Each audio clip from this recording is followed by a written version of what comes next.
UFC 300 promised an unforgettable show, and that's exactly what they delivered. A phenomenal night in the sold-out T-Mobile Arena in Nevada brought us to the peak of MMA performances. Subscribe to our channel and give us a thumbs up, and then come with us to see what happened on this fiery night. We'll go through the main fights first, because that's what you all want to see. And if you want the results of the other fights, feel free to stay until the end of the video. 5th-ranked Alexander Rakic returns hungry after an injury that left him on the bench for 2 years.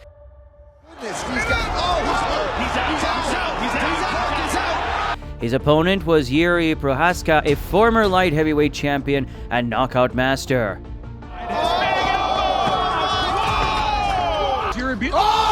Trying to survive! Oh, big mistake! Why would you do it under the neck? He got it. Jiří Procházka has done it! The Czech Samurai versus Serbian Rocket. Both men promised supreme performances in an amazing fight. Jiří gave his best to prove he was a tougher man, but Rakic was just hard with his shots and devastating calf kicks. However, even hurt, Jiří walked him down with his awkward stance. In a rather tense fight, Jiří Procházka got through Alexander Rakic in a samurai way in the middle of the second round. He did that despite all the damage he had previously received, and regardless of how tough Rakic was. Once again, Jiří's mental strength prevailed and brought him another TKO finish with a $300,000 bonus. Procházka found his way from the fire of the first round to come out victorious. He brought the storm and called out the champion after the fight. Former lightweight champion Charles Oliveira entered the title elimination fight as an underdog against young Arman Tsarukyan, who was on a short but quality win streak. Both came in with a title on their minds and came off a knockout win against Beneil Dariush. Although we are used to seeing fan favorite Charles Oliveira in fast and electric fights, this one was a bit different, which is probably the main reason for his defeat. The boys brought good grappling, which was to be expected, transitioning on the floor and treating each other with elbows in the process. Arman, aware of the danger, was smart and careful during transitions on the ground, gaining control time and striking from a dominant position. He was visibly physically stronger than the Brazilian and showed that he was not afraid of fighting on the ground, where Tsarukyan held Charles for most of the fight and thus won by a split decision victory. Arman was threatened with multiple submissions throughout the 3 rounds, and Oliveira had a deep submission in the last moments of the fight. If there had been more time, who knows how the fight would have ended. It's a real shame that this didn't go to 5 rounds. We will never get used to Charles Oliveira losing his fights, but now we know that we might be watching the second part of the competitive fight between Islam Makhachev and Arman Tsarukyan, if Islam wins against Dustin Poirier, of course. The fight that brought the most fireworks was the BMF title showdown between Max Holloway and Justin Gaethje. Even without the title on the line, the matchup promising because we all know what kind of performances the highlight and Blessed bring. The gladiator fight brought loud blows to the classic matchup between the volume puncher and the power puncher. Max was picky and precise with his shots while avoiding heavy artillery and breaking Justin's nose before the end of the first round. Gaethje was not giving up either, despite the damage and accidental eye pokes, and the biggest success he had was wounding Holloway's lead leg with his famous kicks. The highlight also became the first man to knock out Holloway. However, Max's chin was tested by the bombs thrown by Justin a couple of times, and it gave positive results. Cardio of both and overall endurance was over the roof. The striking spectacle went like most of Holloway's dominant matches. Blessed was playing his game for 5 rounds. Like that wasn't enough. The main highlight of the match happened 10 seconds before the end, when Max traditionally invited Justin to a shootout, and in the eye of the storm he knocked him out 2 seconds before the final bell. Justin Gaethje is a man you shouldn't gamble with in exchanges, especially 10 seconds before the end of a winning match. But Max Holloway is a true BMF, and now he has the belt to prove it. With these performances, Blessed took home a double bonus of $600,000. And as the icing on the cake, he called out Ilia Topuria with a superb sentence.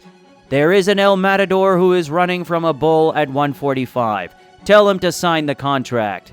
The tension that the 2 light heavyweight giants brought to the 3rd title match of the night almost set the hall on fire. Jamahal Hill returned from a serious injury to try to take the title, which he previously vacated.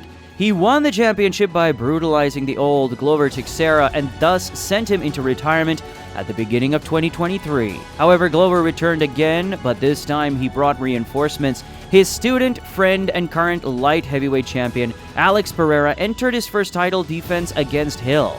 From the entrance to the end of the fight, the guys did not take their eyes off each other. Jamahal Hill promised to knock out Alex and beat him where people know he is the best. Things didn't go Jamahal's way though, and Alex only confirmed what a problem he is for every human on planet Earth. Pereira was backing him up the fence and landing a jab to the body to get attention of Hill down, and along the way he was throwing his sneaky calf kicks.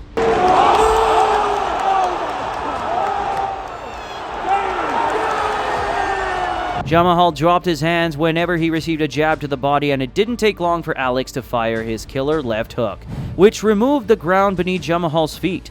You could see the surprise on Hill's face because he had never been put in this position before, and Pereira followed up the attack with ground and pound to achieve his first title defense. Most importantly, he made it look easy. Poatan, being a fighting maniac, expressed his wish that he wanted the next match in Brazil in 3 weeks and in the heavyweight division. Given the tendency of both of them to end fights with knockouts, it was to be expected that one of them would be knocked unconscious very early on. One more fight that attracted people's attention and surprise with the course was the clash between the battle-tested Holly Holm and judoka Kayla Harrison. After dominating the PFL, Kayla came to make her debut at the Jubilee UFC event, and Holly needed to show that this level of competition was not for her.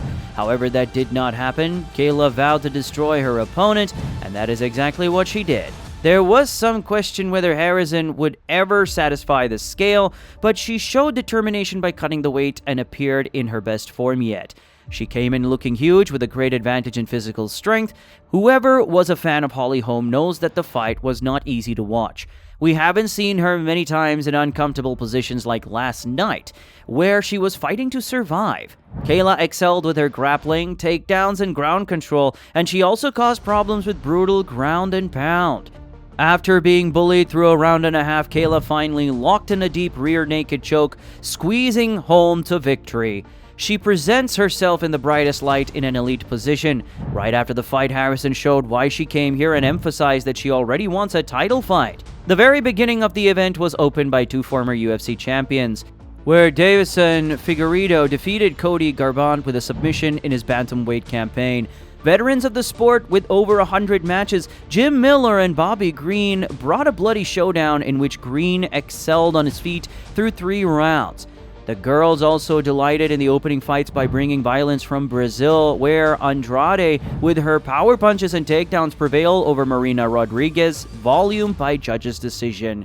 Victory eluded Jalen Turner, and Manny Moicano intelligently turned it in his favor to get a TKO in the second round. Diego Lopez excelled for the 4th time with another finish in the time span of a year over the dangerous super Sodiq Yusuff in just 2 minutes. Another debutant, Aljamain Sterling, managed to put the audience to sleep with a dominant wrestling victory over Calvin Kattar. Something similar was done by Bo Nickal, who, unlike Aljo, managed to get a submission against Cody Brundage to keep his light shining. The big title match for the Chinese, featuring Zhang Weili and Yan Xiaonan, should be watched again in slow motion because the girls were all over the cage for 5 rounds. Zhang showed her overall MMA skills, and Yan showed her toughness and place in the promotion. Weili again brought many reasons why she is still the champion. One of the important moments in the fight was at the end of the first round, where Weili choked Yan, which left her unconscious, but was saved by the bell. We hope you enjoyed the video at least half as much as the event. Stay tuned to our channel and turn on the notification bell so you don't miss our regular uploads.